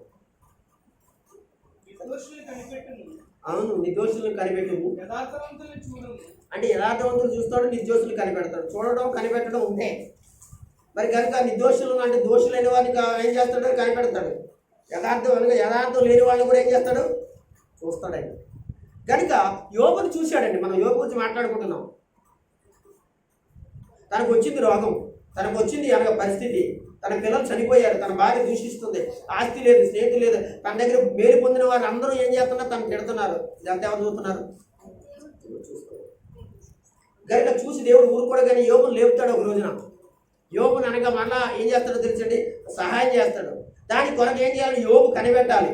అంతేకాదు తప్ప అనగా లోకస్తులతో పాటు కలిసిపెట్టేటువంటి దేవుడు చేసే సహాయాన్ని ఏం చేసుకుంటాడో పొందకుండా పోతాడు అనుకుంటాడు. కనుక దేవుడు మీ సంఘంలో కూడా చాలా మంది చేయాలి అని దేవుడు చూస్తుండగానే మధ్యలోనే దారి మళ్ళీపోతున్నారు, దారి తప్పిపోతున్నారు. అనగా దేవునికి విరుద్ధంగానే బ్రతకడానికి ఆలోచనలు పెట్టుకుంటున్నారు, బ్రతుకుతున్నారు. కనుక అందుకే చాలా మంది ఫెయిల్ అయిపోతున్నారు. దేవుని పిల్లలు, దయచేసి దేవుడు చూసి సహాయం చేస్తాడు యోబునికి అనే విషయాన్ని మనం జ్ఞాపకం చేసుకోవాలి. అది యోబు అనే ఒకవేళ మన జీవితాలు అలాగుంటే దేవుడు చేస్తాడని మనం విశ్వాసం విషయంలో జాగ్రత్తగా ఉండాలి, యథార్థత విషయంలో, న్యాయం విషయంలో జాగ్రత్తగా ఉండాలి. అప్పుడు వరకు అలా బ్రతుకుతూనే ఉండాలి. ఏమి లేకపోయినా, తినడానికి లేకపోయినా, కట్టుకోవడానికి లేకపోయినా. సేవకులు పాస్టర్ గారు అందరికంటే దేవుడు బాగా ఆశీర్వదించాడు. కానీ నేను చూసినప్పుడు ఎలా ఉంటుందంటే ఒక అడుక్కున్న వాడికి దారుణంగా ఉంటుంది నా పరిస్థితి. ఎందుకో తెలుసంటే యథార్థము, న్యాయము, సత్యము అనేదే నేను నా భార్యకి నేర్పించాను, వాక్యం ద్వారా నేర్పించాను. దేవుడి వైపు చూసేటంటే అలవాట్లు నేర్పించాను. నా పిల్లలకు అదే నేర్పిస్తున్నాను. వాళ్ళు ఒకవేళ కొనసాగించబడితే ఆశీర్వాదకరంగా, దేని స్థితిలోనే ఆశీర్వాదకరంగా కనపడతాను. దేని స్థితిలో నేను ఆశీర్వాదకరంగా అందరికీ కనపడుతున్నానన్న సంగతి అనగా దేవుని బిడ్డరా దేవుడు సంతోషిస్తున్నాడు. దేవునికి స్తోత్రం. అలా బ్రతుకు, అలాగుండు. సంపాదించి ఏం చేసుకుంటా? యథార్థత లేకుండా సంపాదించి కాదంట్లా. భక్తిని విడిచి అనే సంపాదన, యథార్థతను విడిచి అనే సంపాదన, న్యాయం విడిచి అనగా దేవుని విసర్జించి సంపాదన సంపాదించు. కానీ ఇవన్నీ కూడా చేస్తూ ఉండే, భక్తిని చేస్తూ దేవుని దగ్గర అనగా వెలుగుగా బ్రతుకుతూ కొనసాగించు. అదేదో నీకు ఆశీర్వాదకారి నీ దగ్గర ఉండిపోద్ది కనుక సరకులు తెలుస్తుంది. ఇది నేర్చుకోవాల్సింది గొప్ప సత్యం అండి. యోబు ఎలాంటి వాడంటే అలాంటి పరిస్థితుల్లో ఉన్నప్పుడు దేవుడు సహాయం చేస్తాడు. ఇంకా యోబు యథార్థవంతుడు.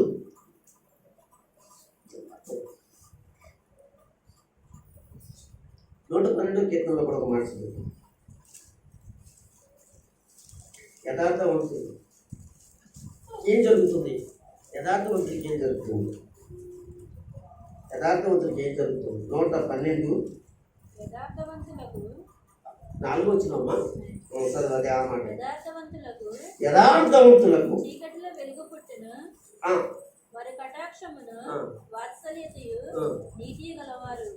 దేవునికి ఒకసారి స్తోత్రం కలిగినట్లుగా ఒకసారి స్తోత్రం చెప్పండి. యథార్థవంతులకు ఏం కలుగుతుందంటే చీకటిలో ఉన్న వాడికి ఎదిగలగా కనపడుతుంది. సులభతి అంటది, రాత్రి యందు నేను కరుణిండి నా ప్రాణ ప్రియుని ఎత్తుతున్నాను. రాత్రి ఎందు అంటే రాత్రి చీకట్లో ఉండి ఎవరు ఎత్తుందని యేసు ప్రభు ఎదుగుతున్నాడు. కనపడతాడా? ఎలుగు ఉంటుందా? ఎలుగు వస్తుందా? యేసు ఎలుగు కదా. ఇక యథార్థవంతులకి ఏమొస్తుందండి?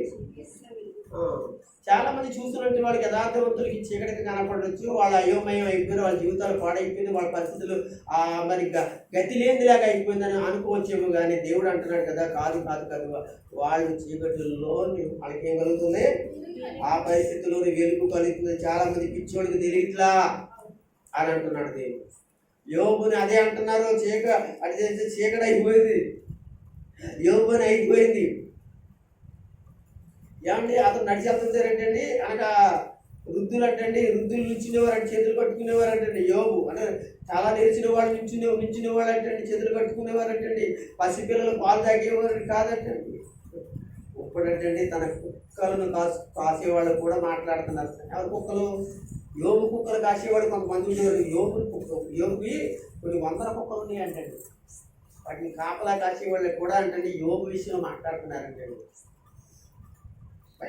ఇవేం బైబిల్లోనే ఉంది. వాళ్ళు అనుకుంటున్నారు అది చీకటి అయిపోయింది అనుకుంటున్నారు, ఈ పరిస్థితి అయిపోయిందని అనుకుంటున్నారు. లేదు లేదు.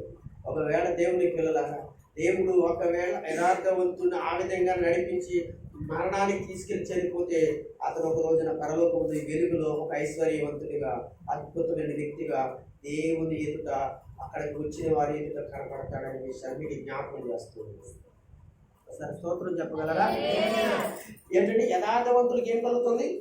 తర్వాత దినంలో యోబు జబ్బు పడ్డాడు, రోగం పడ్డాడు, అనగా తిరిగి లేచి చీకటిలోంచి ఎక్కడికి వెళ్ళాడో తెలుసా? వెలుగులోనికి వచ్చాడనే విషయాన్ని మనము తెలుసుకోగలుగుతాం. బైబిల్ గ్రంథంలో యోబు గురించి మాట్లాడుతూ ఉంటుంది. ముందుకు వెళదాం, ఇంకా సామెతలోకి వెళదాం. సామెతలోకి వెళ్ళి 14-11 చదివితే అక్కడ ఒక మాట ఉంటుంది. భక్తిహీనుల యొక్క ఇల్లు ఏమవుతుందండి అండి? ఒకసారి గట్టిగా స్తోత్రం చెప్పండి. భక్తిని నీ ఇష్టానుసారంగా చేయకూడదు, భక్తిని నీ చేతిలోకి తెచ్చుకోకూడదు. అదే అంటారు కదా, చట్టాన్ని మీ చేతిలో తీసుకోకూడదు అంటారు కదా. ఎవరాళ్ళు డిపార్ట్మెంట్ పోలీసు వారు అంటారు కదా, మీ చేతిలో తీసుకోకూడదు. అలాగే భక్తిని హీనంగా చేయకూడదు, భక్తిని భక్తిగానే చేయాలి. హీనంగా చేయండి భక్తులు అని చెప్పి, భక్తురాలు అని చెప్పేసి దాన్ని హీనంగా బయట చూసేవాడికి అనగా దేవునికి అనగా హీనంగా కనపడకూడదు, ఎలా పొలంగా కనపడకూడదు. చెప్పుకొని ఇలా దేవుని పిల్లలేంటి, వీళ్ళు నడుస్తున్న నడతేంటి అనేటి పరిస్థితులు తెచ్చుకోకూడదు. తెచ్చుకున్న కుటుంబాలు ఏమవుతాయని అంటే అది నేననే మాట కాదు, అక్కడ రాసున్నమాట. ఒకవేళ దాన్ని మీరు తీసేయాలనుకుంటే మీ బైబిల్లో తీసేయవచ్చు, కొట్టేయవచ్చు. అన్ని బైబిల్లో తీయలేదా? ఏమంటున్నాడు? భక్తిహీనుల యొక్క ఇల్లు నిర్మూలమగును, యథార్థవంతుల యొక్క గుడారం. యోబు కుటుంబం నాశనం అయిందా లేదా? యోబు యొక్క ఇల్లు అంతా పడిపోయిందా లేదా? యోబు పిల్లలందరూ కూడా చచ్చిపోయారా లేదా? యోబు పరిస్థితే ఏమైపోయిందంటే తారుమారైపోయింది. కనీసం వేసుకోవడానికి డేరా కూడా లేదంటే పరిస్థితులు అనమాట. ఇప్పుడు యోబు ఏ స్థితిలో ఉన్నాడు అని అంటే యథార్థమైన స్థితిలో ఉన్నాడని చెప్తాను నేను. ఏ స్థితిలో ఉన్నాడు? పిల్లలు లేని స్థితిలో ఉన్నాడు, భార్య తిడుతుంటే తిట్లు తినే స్థితిలో ఉన్నాడు, ఇరుగు పొరుగు వారందరూ లేదా దేశస్తులందరూ కూడా అతను అంటుంటే ఆ పరిస్థితిలో ఉన్నాడు. ఇంకా చూస్తే ఆస్తులు ఐశ్వర్యాలు అంతా పోయాయి, గాడిదలు అన్నీ పోయి నాశనం అయిపోయి ఒక రాజు ఇతడు స్థితి అంతా మారిపోయిన ఆ స్థితిలో ఉన్నాడు. ఇది అయితే స్థితి మారినా కానీ దేవుడు అంటున్నాడు అతడు ఎలా ఉన్నాడు అని అంటే యథార్థవంతుడిగా ఉన్నాడు, దేవుని నివాస గుడారమునందు వర్ధిల్లేవాడిగా ఉన్నాడు. దేవునికి స్తోత్రం కలుగును గాక. అంటే ఒక మాటలో చెప్పాలి అంటే ఏమంటే ఒక చెట్టును నరికేసినప్పుడు మొత్తు భూమిలో ఉంటే నీళ్లు పడితే చిగురించినట్లుగా యోబు తిరిగి తన యొక్క గుడారాన్ని, తన ఇంటిని, తన పరిస్థితిని వర్ధిల్లా చేస్తాను అన్నట్లుగా ఈ వాక్యం మనకి తెలియజేస్తుంది. ఎందుకని విశ్వాసంలో పడిపోలేదు, ఎందుకని న్యాయవంతుడిగా బ్రతికినాడు కనుక, ఎందుకని యథార్థతను విడిచిపెట్టలేదు, ఎందుకని చెడుతనానికి దూరంగాను దేవుడికి దగ్గరగా భయభక్తులుగా ఉన్నాడు. ఇంకా కొంచెం మాట్లాడుకుందాం అతని గురించి, ఇంకా కొంచెం చెప్పుకుందాం, ఇంకా కొన్ని విషయాలు మాట్లాడుకుంటే కీర్తన గ్రంథము 97వ కీర్తనలో కూడా మనం అతని గురించి మాట్లాడుతున్నాం. ఏం విషయాలు అంటే 97:11 చదువు. నీతిమంతుల కొరకు వెలుగును, నీతిమంతుల కొరకు వెలుగును, యథార్థ హృదయముల కొరకు, ఏంటంటే యథార్థ హృదయముల కొరకు. చూడండి ఇక్కడ ఏమన్నాడు, నీతిమంతుల కొరకు వెలుగును, యథార్థ హృదయుల కొరకు ఆనందమును ఎత్తబడును. ఏమి ఎత్తబడుతుంది అంటే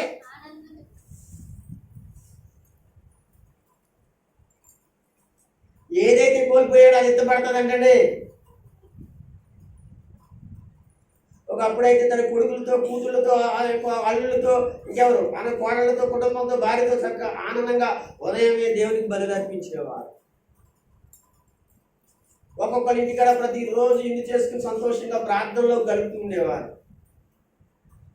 యోబు పరిస్థితి మారిపోయింది. మరలా యథాస్థితి వస్తాదా అని ఆలోచన చేస్తే యథార్థవంతుల కొరకు ఏమన్నాడు, యథార్థవంతులు హృదయాల కొరకు ఏమించబడుతుంది, ఆనందము ఎత్తబడుతుందంటండి. ఎత్తబడుతుంది, ఎత్తనం ఎత్తబడితే ఏమవుతుంది, మొక్క వస్తుంది. మొక్క వస్తే ఆ మొక్కలోంచి అనేకమైన విత్తనాలు వస్తాయంటండి. ఎంత ఉపయోగకరమైనది ఆశీర్వాదము.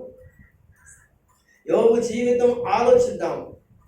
దేవుని పిల్లలారా, మీ జీవితాన్ని ఆలోచించండి, మీ కుటుంబాన్ని ఆలోచించండి. యథార్థతను కోల్పోకండి, నీతిని కోల్పోకండి, దేవునికి ఆయన సంబంధించిన విషయాలలో కోల్పోకండి, పరిశుద్ధతని కోల్పోకండి. సాతాన్ని మన ఇంట్లోకి తెచ్చి పెట్టుకోకుండా చాలా జాగ్రత్తగా ఉండండి. మీకు అర్థమవుతుందా? సాతాన్ని తెచ్చిపెట్టుకోవడం అంటే ఈ లోక సంబంధాన్ని గిరీలు కాడికి, పరిస్థితుల కాడికి తప్పనిసరి కాడి మా ఏం చేస్తారు తెలిసి ఎంటుకుంటే ఎంటుకులో కూర్చుంటాడు అంటున్నాడు. మీకు తెలియదు, ఆడి సూర్యుని ఏలాడతాడటండి. సమయం కోసం ఎదురు చూస్తాడటండి. నీ బలహీనత కనిపెట్టి అప్పుడు ఆడ ఎంట్రన్స్ అవుతాడటండి. అప్పుడు దాకా అంటే పరిస్థితి బాగానే ఇప్పుడు అనుకున్నాయేమో కాదు కదా, కనిపెడుతున్నాడు, వచ్చేసాడు కూడా.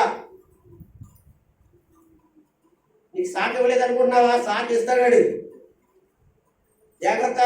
అందుకే మీరు చాలా జాగ్రత్తగా ఉండండి అని మీకు పదే పదే చెప్తాం.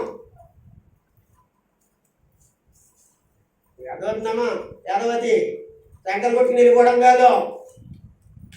ఆడు వచ్చి కూర్చున్నాడు, ఎప్పుడు ఎంట్రన్స్ అవుతుందో తెలీదు. ఎందుకంటే నువ్వు ఆల్రెడీ వెళ్ళి వచ్చేసావు. అక్క, అన్న, తమ్ము, చెల్లి, అది కాటుకుంటూ గంగరపోత కాదు.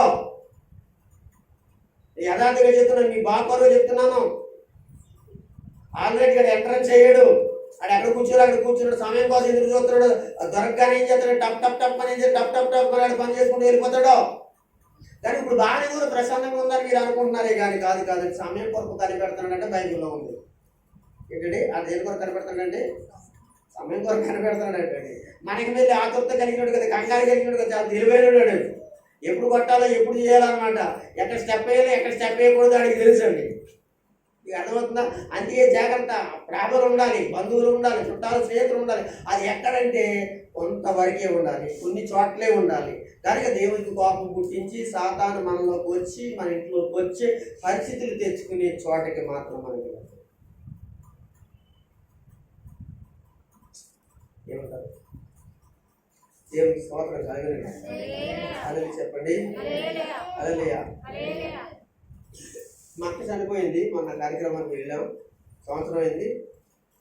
మా అన్నయ్య మా వదిన, మా అన్నయ్య గారు అబ్బాయిని పెంచుకుంది మా అక్క. మా అక్క వదిన నమ్మారు. మా అక్క వాళ్ళ కూతురు వాళ్ళ అల్లుడు నమ్మారు. వాళ్ళ పెద్ద కొడుకు నమ్మలేదు, బయటకి రావాలి. ఎందుకంటే వాళ్ళ అమ్మ నాన్న బట్టి ఇంకా ఏం మాట్లాడకుండా వాళ్ళ మామ కార్యక్రమాలు బాగా చేశాడు. నాకు ఫోన్ చేసి అంటాడు, చిన్నాయన మరి మామ కార్యక్రమానికి నేను ఇలా చేసుకోవాలనుకుంటున్నాను, ఫోటో పెట్టి ఫోటో కూడా బట్టలు పెట్టి దానికి ఏమో ఏంటి దీపారాధన పెట్టి దాని దగ్గర ఏమో అని కోతి అయ్యేటి బట్టలు ఇట్ట దాన్ని ఏదంటే దండం పెట్టి నేను చేసుకుంటాను నువ్వు ప్రార్థన నువ్వు చేసి వాకి నువ్వు చెప్పేసి ప్రార్థన చేసి వెళ్ళిపో నీ అన్ని నేను చేసుకుంటాను.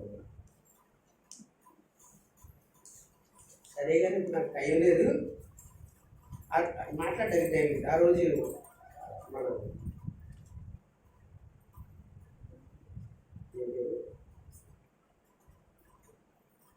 కృష్ణవేణి గారు వాళ్ళ ఇంటి దగ్గర ప్రార్థన అప్పుడు నేను ప్రార్థన కానీ బయటకు వచ్చేసి వస్తున్నాను అన్నమాట. అప్పుడు చేసేటప్పుడు అప్పుడు మాట్లాడితే లోపలికి వచ్చాను. బాబు నేను ప్రార్థనలో ఉన్నాను తర్వాత ఐదుగా ఆనకి చేయండి మాట్లాడే పనులు అబ్బాయి ఇప్పుడు ప్రార్థనలో ఉన్నాను ఇప్పుడు నీకు ఏం చెప్పినా నీకు అర్థమవుతుంది మైక్ సౌండ్ కదా సరిగ్గా లోపలికి ఎంట్రన్స్ అవుతుంది చేసేయడానికి. సరే తర్వాత చేసి అంటాడు ఈ విషయం చిన్న మా అమ్మకి చెప్తే అన్నాడు. ఏ విషయం రా అదే నీకు చెప్పాను కదా. సరే నేను వస్తాను కనపడతాను ఈ చిన్నమ్మ నేను వస్తాం అందరూ ఏం చేస్తానని చూసి వస్తాం ఎందుకంటే మా అక్క కనుక వచ్చేస్తాం నలుగురు వచ్చేస్తాం. నేను ఒక పాస్టర్ గారిని ప్రభు నమ్మిన వ్యక్తి ఆవిడ బాప్టిషన్ తీసుకుని కార్యక్రమాలన్నీ కూడా అలా చేయాలి. మీ అమ్మాళ్ళు కూడా ప్రభుని నమ్మారు. ఇవన్నీ చేస్తానంటే మీరు బాగానే ఉంటారు తర్వాత మీరు చేస్తున్నారు చూసేవారి మీ దగ్గర ఉండదు. మా వెనకాల మా కుటుంబం మా ఇంట్లోకి వచ్చి ఏం చేస్తారంటే డ్యాన్స్ చేస్తుందిరా బాబు మేము దాన్ని వదిలించుకోవడానికి మళ్ళీ మేము ప్రార్థన చేయాలి ఏం చేస్తారు మా కనుక మేము రాకపోవడమే బాగుంటుంది మనకి మీరు చెప్పిన గాడి అన్నాను.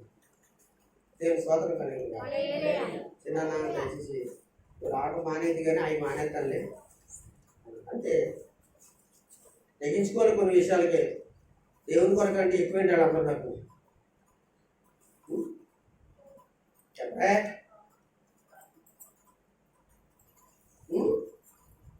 ఎవరుంటారు రేపు పొద్దున అడుగు కట్టుకోవాలంటే మరి ఎంతకాలం ఎవరు అడుగు కట్టుకున్నాడో నా గురించి అడగల ప్రశ్న ఇస్తే మీ గురించి నాకు అనవసరం. ఎవరిని అడుగు కట్టుకున్నా ప్రభుత్వం అడుగు కట్టుకున్నాడు వాళ్ళకి అడుగు కట్టుకోవాలి రేపు కూడా అడుగు కట్టుకుంటాడు. ఎందుకు తెలిసిందే యథార్థంగా మనం ఉంటే న్యాయవంతంగా ఉంటే విశ్వాసంలో పడిపోకుండా ఉంటే ఆ సహాయం అదే అవుతుంది. అంతకంటే గొప్ప వాళ్ళందరూ కూడా మన ఎదుట నిలబడి మనం ఘనంగా ఎంచి విడిచిపెట్టాలి. ఎందుకు ఘనహీనంగా చేసుకోవడానికి నేను ఎందుకు అనగా నా దేవుడిని ఘనహీనుడుగా చేయడానికి నేను ఎందుకు ఇష్టపడాలి. వెళ్ళాం ప్రభు వచ్చారు అందరూ వచ్చారు మేము అందరూ వెళ్ళాం. ఎలా జరిగిందో ఒక రకంగా జరిగిందంటే డ్రాప్ సైలెంట్ అంతే. వెళ్ళాను పాస్టర్గా వెళ్ళాను పాస్టర్గా ప్రార్థన చేశాను అనగా ఒక 4,000 కాలు తెచ్చుకున్నాను. మా అక్కడితే నాకే నేను పాస్టర్ గారిని తెచ్చుకుంటాను అంతే. వాళ్ళకి ఆశీర్వాదం రావాలి అంటే ఆ కుటుంబానికి ఆశీర్వాదం రావాలంటే అక్కని అనగా కొడుకని వదినని అన్నయ్యని అని ఒక అన్నాను అనుకోండి వాళ్ళకి ఏం రాదు. నేను ఇవన్నీ చేస్తాను ఎందుకంటే కావాలంటే వ్యక్తిగతంగా ఏదైనా చేస్తాను వాళ్ళకి చేశానులేండి వ్యక్తిగతంగా అక్కడ నేను ఏం చేయాలో చేసేసాను. మా అక్క ఏం చేయాలో చేశాను నా వంతు నేను చేసేసాను అక్కడ అవి చేస్తాను. మరి అది అప్పుడు మనకు ఆశీర్వాదం కావాలంటే తెచ్చేసాను. దేవుని స్తోత్రం కలిగి 4,000 కాలు ఇచ్చారు. దేవుని స్తోత్రం ప్రార్థన చేసిన ఆశీర్వదించాను. కాలు చెప్పండి.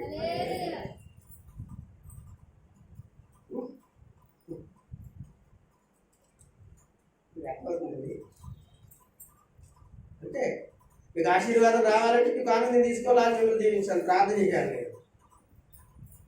ఓకే ముందుకు వెళ్ళిపోతున్నాను కనుక నేను చెప్పాను కనుక రావడం వల్ల మేము సాధించుకుంటాము. కానీ కనపడి వెంటనే వచ్చేస్తాం. ఎట్టి పరిస్థితుల్లో అసలు ఒక్క నిమిషం కూడా ఉండమని చెప్పాను. దిగడం రావడమే.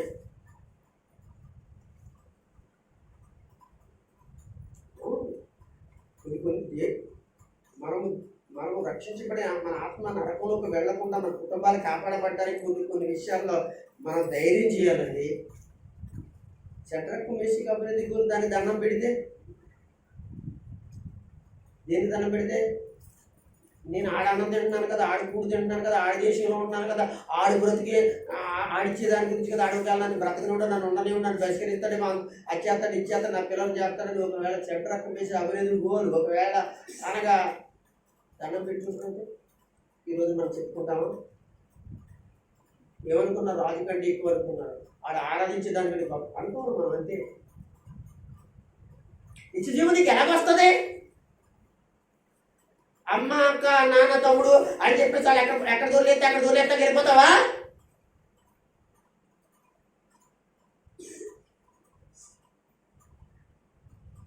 అలాగే నా జీవితంలో ఎందరికో నేను సమాధానం చెప్పుకున్నాను, దూరంగా ఉన్నాను. ప్రేమ ఉంటే తర్వాత 5 రోజులపోయిన తర్వాత కనపడి మాట్లాడి వచ్చి నాకు ఇక్కడ భోంచేస్తేనే వచ్చేస్తాను అనమాట. అది దేవుని బిడ్డ యొక్క లక్షణం అంతే. వాళ్ళని విడిచిపెట్టుకుందా? నాకు అవసరం ఎందుకు విడిచిపెట్టుకోమని దేవుడు అన్నాడా? తర్వాత ఒక 6 రోజులపైకి వెళ్తాను, పరిస్థితులన్నీ కూడా చచ్చబడిన తర్వాత ఎప్పుడో ఒక 40 తర్వాత వెళ్తాను, చక్కగా వెళ్తాను. ఆ తర్వాత నాయన కొన్ని డబ్బులు అందరి దగ్గర వెళ్తాను కనుక తినండి అడవిడి చేస్తాను, భోజనం చేస్తాను, చక్కగా ఆనందంగా వస్తాను. వాడికి ఆనందం మర్చిపోతారు అంతే. మరిపించాలి దేవుని బిడ్డలు మనం. అంతేగాని మనం వెళ్ళేమో దేవుడు మన జీవితంలో మనం ఏసీని మరిపించలేక వాళ్ళు ఉండకూడదు. నేను స్టార్టింగ్లో చెప్పాను, వాళ్ళ మన దగ్గరకు వస్తే ఆశీర్వాదం తప్ప మనం వాళ్ళ దగ్గరికి వెళ్తే ఆశీర్వాదం. దేని కొరకు చెప్పాను నేను? దేని కొరకు చెప్పాను? ప్రతిదాని గురించి చెప్పలే. దేవతా సంబంధమైనవి, విగ్రహారాధన సంబంధమైన విషయాల గురించి చెప్పాను. అసలు ఆశీర్వాదం అంత మనకి నష్టమే తప్ప. దేవుని స్తోత్రం చెప్తాను.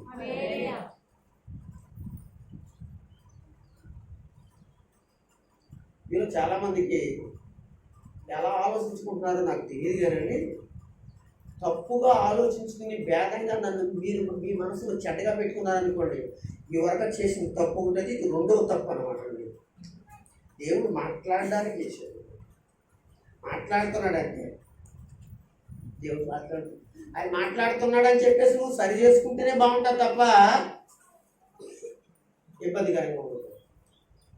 సరే కదండి, నీ గుడారం ఆశీర్వాదకరంగా ఉండడానికి, నీళ్ళు ఆశీర్వాదకరంగా ఉండడానికి నీ విశ్వాసం నుంచి యథార్థత నుంచి తొలగిపోకుండా ఉండాలి. అది యోగు చేశాడని ఎంత 112వ కీర్తన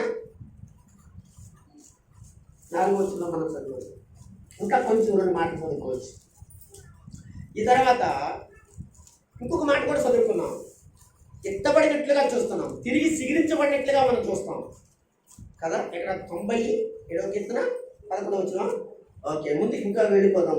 ఇందులోనే మరి కొన్ని విషయాలు సామెతల్లోని 2వ అధ్యాయం 21వ వచనం కూడా చదువుదాం.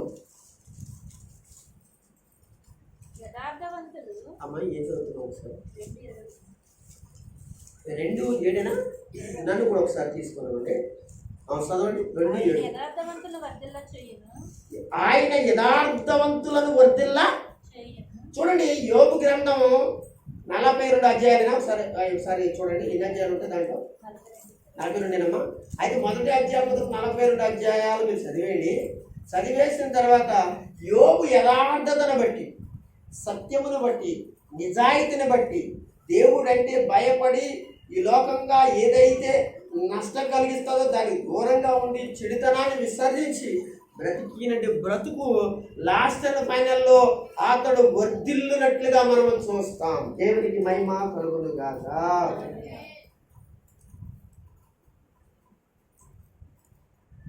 క్వశ్చన్ చెప్పమంటారా? అతని ఇంట్లో వర్ధిల్లడం కాదండి, అతని గ్రామంలో వర్ధిల్లాడు, తన బంధువుల్లో వర్ధిల్లాడు, తన చుట్టాల్లో వర్ధిల్లాడు, తన దేశంలో వర్ధిల్లాడు, అక్కడ చుట్టుపక్క అంతటి కూడా వర్ధిల్లాడు. వర్ధిల్లాడా లేదా? వర్ధిల్లాడా లేదా? 21 వచ్చేసారు దాంట్లో. యథార్థవంతులు దేశమందు నివసించెదరు. చాలండి. యథార్థవంతులు దేశంలో ఏం చేస్తారు? నివసిస్తారు. వర్ధిల్లాడు. ఎలా వర్ధిల్లాడండి? యోబు గ్రంథం 1వ అధ్యాయం 1వ వచనంలో ఊజు దేశం యోబు అని ఒక మనుషుడు ఉండేను కదా. అతడు యథార్థవంతుడు అనే విషయంలో వర్ధిల్లుచున్న వాడిగా మనకి కనబడతాడు. ఇప్పుడు మనం యోగుల గురించి మాట్లాడుకుంటున్నాం. యోబు లాంటి పరిస్థితులు మనకి ఎప్పుడైనా విశ్వాసంలో అనగా మనకు వస్తున్నాయనుకోండి, మనం లాగేయడానికి, మనం పడగొట్టడానికి, మనం బలహీనపరచడానికి, దేవుని చేత మనము శిక్షించబడకుండానట్లుగా కాపాడడానికి ఆ పరీక్షకు నిలబడేటువంటి వారిగా మనం ఉండాలని మనం నేర్చుకుంటూ పోతున్నాం. మాటలండి ఇవన్నీ మనం నేర్చుకోవాలండి.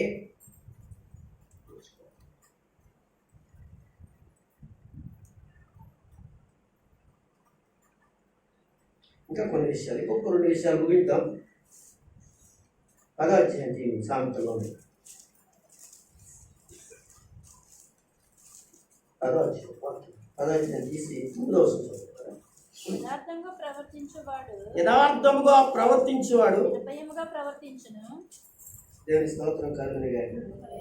నో డౌట్, యథార్థంగా ప్రవర్తించేవాడే. అతను ముందు ఎవరు నిలబడతారు చెప్పండి? యోబు యథార్థంగా ప్రవర్తించాడు కదా, తన యొక్క స్నేహితులైన వాళ్ళు తన దగ్గర నిలబడ్డారండి.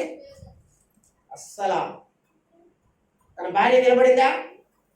అసలు ఆ ఊరు దేశం ఉంటే ఓడై కూసిందండి. శివరాఖరికి తన ఎదుట నిలబడలేని స్థితి, నిర్భయంగా ఉన్నాడండి. ఏ విషయంలో నిర్భయంగా ఉన్నాడండి? ఏ విషయంలో నిర్భయంగా ఉన్నాడంటే యథార్థంగా, న్యాయంగా, విశ్వాసంగా, భక్తిగా. ఏ విషయంలో నిర్భయంగా ఉన్నాడు చెప్పమంటారా? దేవుడు చేస్తాడని ఒక నిర్భయం. ఏదేమైనా, నా పిల్లలు పోయినా, ఆస్తి పోయినా, నా భార్య అన్న, నా స్నేహితులన్నా, గ్రామంలో పలుకుబడిపోయినా, పరిస్థితులన్నీ కూడా నా మీదకి వచ్చి నన్ను ఇబ్బంది చేసిన నేను నా దేవుని నేను ఊరుకోండి. ఎలా ఉంటాను? నిర్భయంగా తన ప్రవర్తన, యథార్థ ప్రవర్తన అండి. నిర్భయంగా, భయము లేనివాడిగా, నిలబడేవాడిగా, శక్తివంతుడిగా చేసింది. ఇదండి యోబులో ఉన్నది. టైం చూద్దాము. ఓకే, టైం దగ్గరికి వచ్చింది. ఇక్కడ ఆబ్జెక్ట్ కూడా దగ్గరికి వచ్చింది. ఇంకా స్తోత్రం కలుగుతుంది.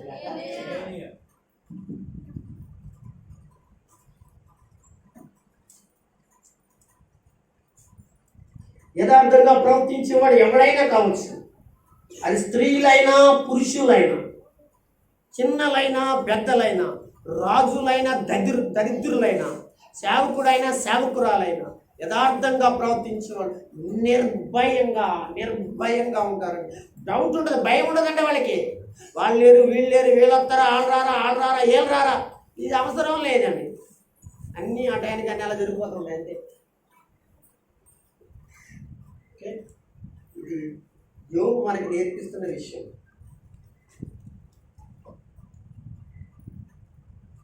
శివరాఖరికి తేలిన ఫలితార్థం ఏమిటి అంటాడు ప్రసంగి గ్రంథం. సత్యయుద్ధండి అంటాడు. తర్వాత తేలిన ఫలితార్థం ఏంటి అని అంటే యోబు గ్రంథం 42:10.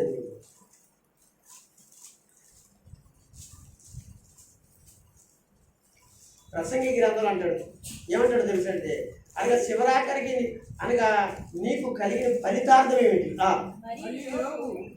మరియు యోబు తన స్నేహితుల నిమిత్తము ప్రార్థన చేసినప్పుడు ఏంటంటమ్మా, యెహోవా తన క్షేమస్థితిని, ఆరోగ్యం పోతే ఆరోగ్యం, అనగా ఆస్తి పోతే ఆస్తి, బిడ్డలు మళ్ళా కలిగారు, ఏమన్నా క్షేమస్థితి, తన పరిస్థితి అంతా ఏమైపోయిందంటే 2 రెట్లుగా మారిపోయిందండి. అందరు స్తోత్రం చెప్పండి. మళ్ళా చదవండి. యెహోవా తన స్నేహితుల నిమిత్తము అవును ప్రార్థన చేసినప్పుడు యెహోవా అతని క్షేమస్థితిని మళ్ళా అతనికి దయచేసును. మరియు యోబునకు పూర్వము కలిగిన దానికంటే పూర్వము కలిగిన దానికంటే 2 అంతలు అధికముగా యెహోవా అతనికి దయచేసును. Praise the lord. దేవునికి స్తోత్రం కలుగును గాక. కానీ యథార్థంగా ఉండడం వల్ల తిరిగి ఏం సంపాదించుకున్నాడు? యథార్థం పోతే మనం ఏం సంపాదించుకుంటాం? విశ్వాసంగా ఉంటే ఏం సంపాదించుకుంటాం? విశ్వాసాన్ని పోగొట్టుకుంటే ఏం సంపాదించుకుంటాం? న్యాయంగా బ్రతికితే ఏం సంపాదించుకుంటాం? న్యాయంగా బ్రతకపోతే ఏం సంపాదించుకుంటాం? భక్తిగా ఉంటే ఏం సంపాదించుకుంటాం, భక్తిహీనులు అయిపోతే ఏం సంపాదించుకుంటాం. బైబిల్ చాలా స్పష్టంగా మనకి నేర్పిస్తుంది. దేవుని పిల్లల, ఒకవేళ నేను చెప్పకపోవచ్చు, నేను మాట్లాడకపోవచ్చు, కానీ ఇంకొకరి ద్వారా దేవుడు మీతో మాట్లాడడం నేర్పించడం అనేది మాత్రం ఖాయం. దేవుడు మళ్ళా దేవుడు క్షేమ స్థితిని మళ్ళీ ఏం చేశాడు, ఏదైతే కోల్పోయాడో మళ్ళా క్షేమంలోకి వచ్చాడు, ఆశీర్వాదకరంలోకి వచ్చాడు, దేవుని కరంలోకి వచ్చాడు. అంటే ఎలా వచ్చాడంటే రెండెంతల అధికుడు అయ్యాడంటే అండి. రెండెంతల, అంతకుముందు ఒక ఎంతే.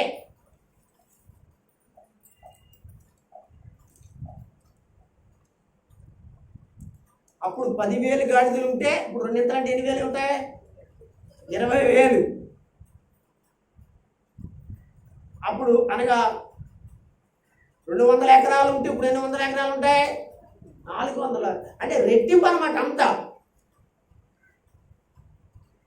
అప్పుడు ఎంతమంది పిల్లలు యోగుకి చెప్పరా?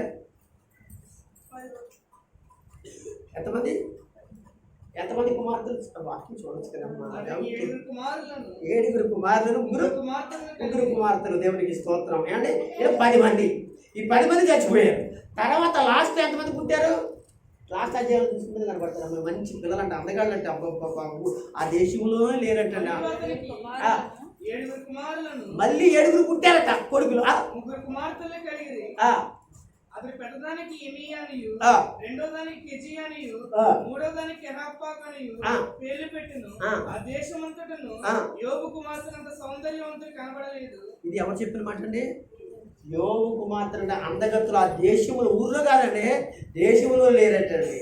ఇప్పుడు యోబుకి అన్ని రెట్టింపు ఇచ్చాడు కదా, డబల్ ఇచ్చాడు కదా.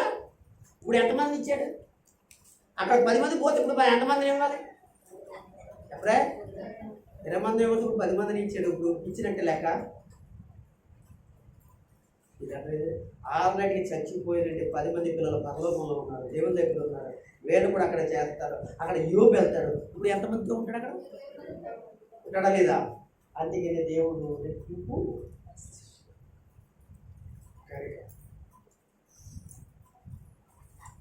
అలాంటి యథార్థవంతులకి ఆనందం తప్ప ఇంకేముందో చెప్పండి. 32 ఉంటుంది చదివేండి, కీర్తన ముగించేసుకుందాం. 32 అన్నాడు. 32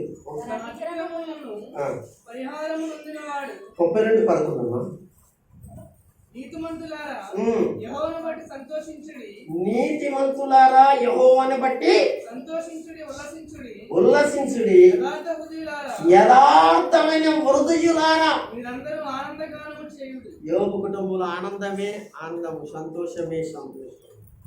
కనుక అయితే మనము చెప్పుకోవాల్సిన అంశ భాగం ఏమిటంటే, యథార్థవంతుడు